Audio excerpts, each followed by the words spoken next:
Article 370 के hearing में आज किस मामले को कपिल सिब्बल ने कोर्ट में पेश किया और सीजीआई ने इस संबंध में अटॉर्नी जनरल को क्या ऑर्डर्स पास किए, इस वीडियो में आज हम चर्चा करेंगे। आपको बता दें कि ये मामला पहले प्रेजेंट हो चुके एक पिटिशनर से रिलेटेड है। जैसा कि सभी लोग वाकिफ है, अगस्त 2 से आर्टिकल 370 के फाइनल हियरिंग की शुरुआत हो चुकी है। 9वें दिन जाकर सारे पिटिशनर्स ने अपने आर्गुमेंट्स बेंच के सामने पेश कर दिए थे। पिछले कई वीडियोस में आपने देखा ही होगा कि कितने इंपॉर्टेंट सीनियर एडवोकेट्स ने पिटिशनर्स को इस मामले में रिप्रेजेंट किया था। उसमें से सीनियर एडवोकेट कपिल सिब्बल, गोपाल सुब्रमण्यम, दुष्यंत दावे, जफर शाह भी शामिल थे। और हियरिंग के 11वें दिन भी कपिल सिब्बल ने इस कोर्ट में एक मामला पेश किया था। आपको सुन के हैरानी होगी कि इस मामले में अब तक 15 एडवोकेट्स ने अपने आर्ग्यूमेंट्स बेंच के सामने पेश कर दिए हैं। The Constitution Bench hearing the matter comprises of Chief Justice of India D.Y. Chandrachud and Justices Sanjay Kishan Kaul, Sanjeev Khanna, B.R. Gavai and Suryakant। जैसा कि आपको पिछले वीडियो से ध्यान होगा कि चीफ जस्टिस ऑफ इंडिया ने पिछले वीक ये अनाउंस किया था कि इस वीक मंडे को भी बेंच इस मामले की हियरिंग करेगी। आपको बता दें कि पिटिशनर्स के आर्ग्यूमेंट्स खत्म होने के बाद सेंटर ने अपने क्लैरिफिकेशंस देना शुरू किया है। उन्होंने आर्टिकल 370 के रिमूवल के फेवर में अपनी बातें रखी है। कोर्ट की हियरिंग के आखिरी दिन बेंच ने attorney general of India R Venkat Ramani और solicitor general of India Tushar Mehta के क्लैरिफिकेशन सुने थे।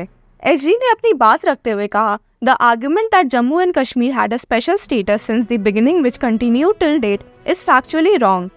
उन्होंने इस बात पर भी जोर दिया कि आर्टिकल 370 के रिमूवल के बाद जाकर जम्मू और कश्मीर के लोगों को इक्वल राइट्स मिले हैं और उधर शांति का माहौल है।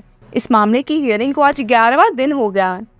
आज कोर्ट में जिस पिटिशनर से रिलेटेड कपिल सिब्बल ने मामला उठाया था, वे कोर्ट हियरिंग के 9वें दिन प्रेजेंट हुए थे। पिछले वीडियो से अगर आपको याद हो तो एक प्रोफेसर ने भी बेंच के सामने अपनी बातें रखी थी। The lecturer in question Zahoor Ahmad Bhat had appeared as a party in person on August 24, expressing his deep concerns about the manner in which Article 370 was abrogated. उन्होंने इस बात पर जोर दिया था कि आर्टिकल के रिमूवल की वजह से उन्हें स्टूडेंट्स को इंडियन कॉन्स्टिट्यूशन और डेमोक्रेसी पढ़ाने में बहुत डिफिकल्टी पैदा होती है। बेंच के सामने अपनी बात रखते हुए उन्होंने कहा था, it is very embarrassing for us when we teach this beautiful document that is the constitution of India. The special status was downgraded to the state becoming 2 union territories. This was a violation of the rights of people of Jammu and Kashmir cooperative federalism.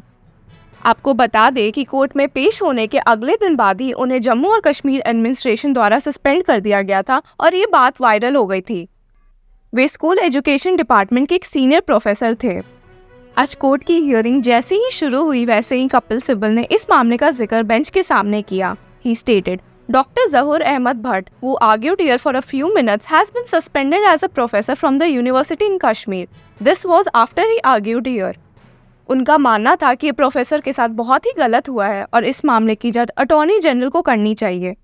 हालांकि इस बात पर SG Tushar Mehta ने तुरंत टोकते हुए कहा कि इस बारे में उन्होंने न्यूज़पेपर्स में पढ़ा था, बट ज़रूरी नहीं है कि ये बात पूरी तरह से सच हो।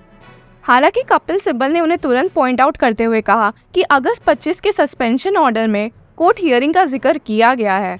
हालांकि सिब्बल की ये बात सुनकर एसजी ने कहा, there are other issues, he appears in various courts and there are other issues also, we can place it before court. इस पर सीनियर एडवोकेट कपिल सिब्बल ने आर्ग्यू करते हुए कहा, then he should have been suspended earlier, why now, this is not fair, this is not the way democracy should function. Sibal ने SG को समझाते हुए कहा कि 24 अगस्त को वो पेश हुए थे और वैसे ही 25 अगस्त को उन्हें सस्पेंड कर दिया गया, तो इसके पीछे कोर्ट हियरिंग ही हो सकती है। हालांकि सॉलिसिटर जनरल तुषार मेहता ने सिब्बल को समझाते हुए कहा, everyone has a right to appear before the court, it can not be done as a retribution. Solicitor general की ये बात सुनकर जस्टिस B.R. गवई ने उन्हें पॉइंट आउट करते हुए कहा, mister solicitor, the close proximity between the order and the arguments. SG ने खैर उनकी बात से अग्री करते हुए कहा कि उन्हें समझ में आ रहा है कि जज कहना क्या चाह रहे हैं।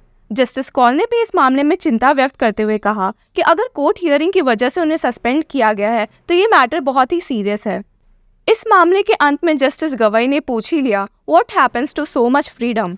इन सारे आर्ग्यूमेंट्स को सुनकर सीजीआई ने अंत में एजी को आदेश दिया कि वे इस मामले की जांच करें। He stated, talk to the lieutenant general and see what has happened. If there is something apart from this, then it is different. But why this in close succession to him appearing in the matter? इस पर एजी ने हामी भरी कि वे इस matter की जांच अच्छे से करेंगे। एसजी तुषार मेहता ने भी बेंच को ये आश्वासन दिलाया कि वे भी इस मामले की जांच करेंगे। इस मामले की हियरिंग अभी भी चल रही है। सेंटर ने अपनी ओर से आर्टिकल 370 के रिमूवल के फेवर में बेंच के सामने पॉइंट्स पेश किए हैं और अभी भी कर रही है। इस न्यूज सेगमेंट से जुड़े रहने के लिए कीप फॉलोइंग लॉ चक्रा।